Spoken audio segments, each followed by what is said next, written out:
معلوم شد مهمترین جشن ما ایرانیا. مهمترین جشن ما چیه؟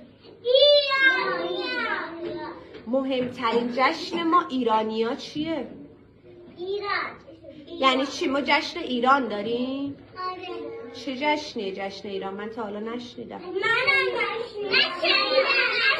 ولی جشنی که ماها تعطیلیم، اون جشنی که ماها تعطیلیم روز اول فروردینه توی بهاره. نه گوش بده. جشنی که ما تعطیلیم مهمترین جشن ماه. دارم میگم تو شاهنامه جمشید شاه آورده.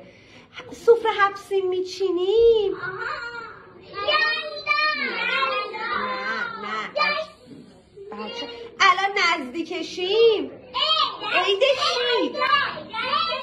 نه یلدا که گذشت، اصلا این نبود، واسهتون توضیح دادم. الان گفتی عید چی؟ نه دیگه جشن صدر رو که هوشنگ آورده بود، بس هم مال آتیش بود.